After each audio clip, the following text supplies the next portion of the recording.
दोनों स्थानों पे महागठबंधन काफी अंतर से चुनाव जीत रही है। हमने कहा कि सुशील कुमार मोदी, संजय जायसवाल दोनों जाकर के भाजपा के पीछे बटन दबा रहे थे। कितना बार माफी मांगना पड़ा इन लोगों को। ये माफी वीर लोग हैं भाई। बेशर्मी की प्रकाष्ठा अगर कहीं देखनी है तो भाजपा में जाकर देखिए, कुछ भी बोल सकता है। मोकामा और गोपालगंज में उपचुनाव का वोटिंग संपन्न हो गया है और सब कोई जानना चाहता है कि मोकामा और गोपालगंज आखिर जीत कौन रहा है।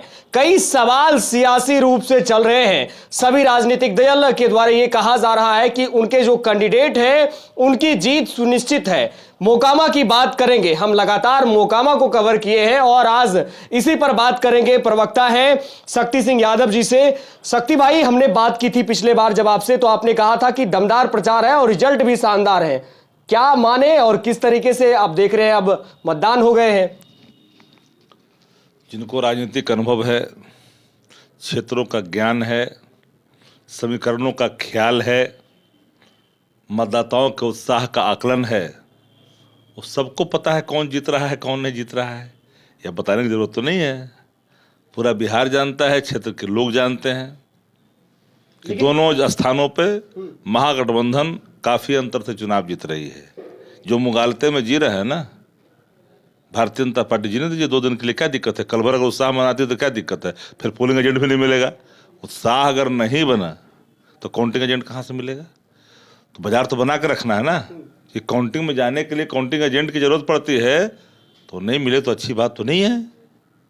तो एक बात तो आप समझ लीजिए कि भारतीय जनता पार्टी को ही पता है कि हम दोनों जगह पर पूरी तरह से हार रहे हैं, और यह भी चूंकि परिणाम का जो आभास है भारतीय जनता पार्टी को, उससे थोड़ा भयभीत है। और मैं तो आपको स्पष्ट कर देते हैं कि चुनाव परिणाम के बाद भाजपा के अंदर इतने टुकड़े होंगे ना, उन टुकड़ों को चुनना भाजपा नेताओं के बस की बात नहीं होगी।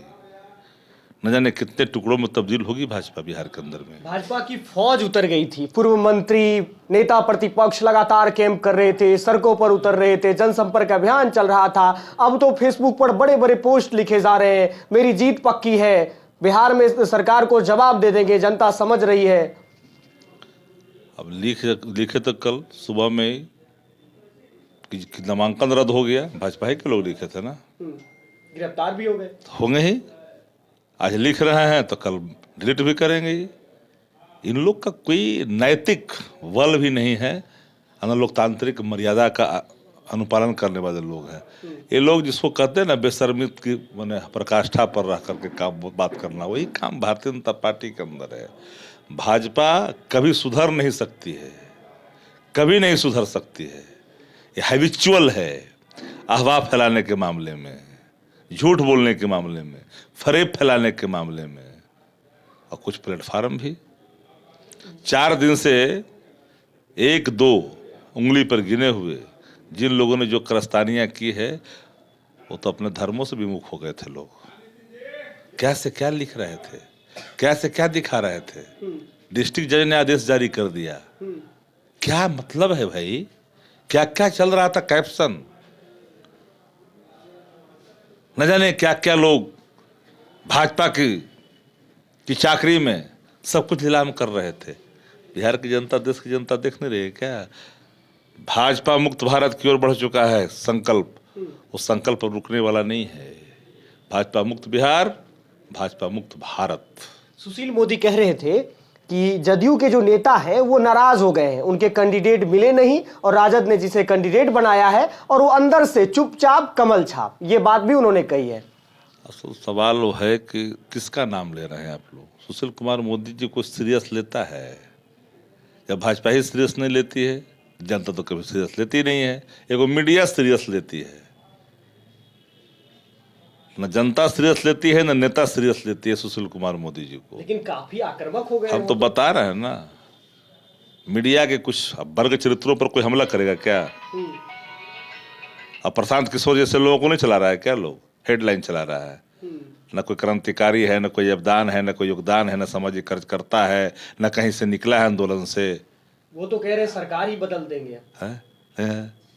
सवाल ये उठता है कि ऐसे ऐसे लोग, अब ऐसा नहीं है कि जो आजकल कैप्शन लगता है पोर्टल में भी कुछ से कुछ, उसी हाल है उनका, चल रहा है। वही सब हाल है। जिन लोग का पेट फट रहा है महागठबंधन बनने के बाद, जिनकी दुकानें बंद हो रही है, तो स्वाभाविक है ना, उनको बिहार देश रसातल में जा रहा है, महंगाई सर चढ़ करके बोल रहा है, रोजगार मिल नहीं रहा है। कुछ सुनते हैं क्या? कोई देश का चैनल चलाता है क्या?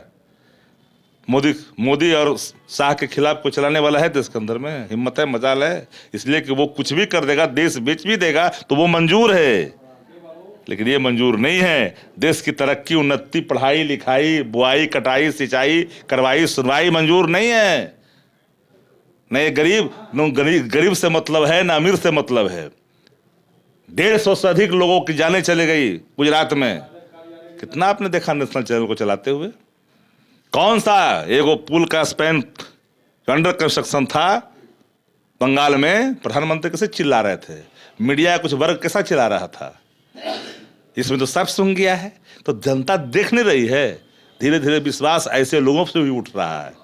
यही कारण है कि बहुत लोगों की दुकान बंद होते जा रही धीरे धीरे। आखिरी सवाल है हमारा कि कल जैसे ही मतदान संपन्न हुआ तो कई हमने तस्वीरें देखी और कई बातें भी लिखी गई है। कहा गया है कि प्रशासन के जो अधिकारी हैं वो मतदान करने में रोक रहे थे। वो कह रहे थे कि लालटेन पे ही बटन दबाना है, और कई आभास भी हो रहे हैं। ये आभास किस तरफ इशारे कर रहे हैं? पता नहीं कहाँ से लोग चलाते हैं। कोई है आपके पास फुटेज है? लाइए। कैसे चलाते हैं आप लोग, कैसे सवाल पूछते हैं? आपका हम अगर कहें सुशील कुमार मोदी जा करके वहाँ बटन दबा रहे थे, चलाइएगा आप? नहीं, भाजपा नहीं, हम पूछ रहे, हमने कहा कि सुशील कुमार मोदी, संजय जायसवाल दोनों जाकर के भाजपा के पक्ष बटन दबा रहे थे, चलाइए तो जाकर के, पूछिए तो जाकर बयान, कोई साक्ष्य लाइए ना। फर्जीवाड़े का ये सब कोई अंत है क्या? आभास क्या लग रहा है? क्या आभास क्या होता है? आभास होता है कुछ क्या? ये आभास होता है? ये तो फर्जीवाड़ा। यही कारण है ना कि धीरे धीरे सब चीजों का स्तर गिरता जा रहा है। फर्जी कुछ भी चला दीजिए, कुछ बोल दिया कि फलना, तो उसका साक्ष्य लाने चाहिए ना। आप प्रस्तुत करें तो 3 दिन से पूछ रहे हैं। कल भी कहा, चुनौती दिया कि साक्ष्य प्रस्तुत करें। कोई कह रहा मंत्री मांग रहा है वोट, पुराना वीडियो लगाकर। कितना बार माफी मांगना पड़ा इन लोगों को? ये माफी वीर लोग हैं भाई, एक बार माफी मांगना पड़ा है इन लोगों को। हाय ना गिरिराज सिंह को माफ, क्या देखे ना कैसा वीडियो चलाए, बाद में मुंह की खानी पड़ी। वही हाल है भाजपा के अंदर। बेशर्मी की प्रकाष्ठा अगर कहीं देखनी है, जो भाजपा में जाकर देखिए, कुछ भी बोल सकता है, बिना उसके कोई सत्ता के प्रमाण की जरूरत नहीं है। कुछ भी बोल देगा और कुछ भी चलेगा। चलिए, गोपालगंज और मोकामा के परिणाम 6 को आएंगे, और अभी जो चर्चा है खूब हो रही है। बीजेपी के प्रत्याशी भी लिख रहे हैं, कह रहे हैं, बोल भी रहे हैं। आरोप प्रत्यारोप का दौर भी है। भाजपा के लगातार नेता जो है ये कह रहे हैं कि मोकामा इस बार कमल खिलेगा, लेकिन तेजस्वी यादव के जो मुख्य प्रवक्ता है शक्ति सिंह यादव स्पष्ट कर दिए हैं कि बिहार की जनता समझ रही है, सब चीज देख रही है। उपचुनाव के रिजल्ट भी 6 नवंबर को आ जाएंगे, सब कुछ पता चल जाएगा। आप बने रहे द बिहार टॉप के साथ। वीडियो पसंद आया तो जरूर शेयर करें, और जैसे आपने प्यार दिया है आगे भी प्यार दे। बहुत बहुत धन्यवाद।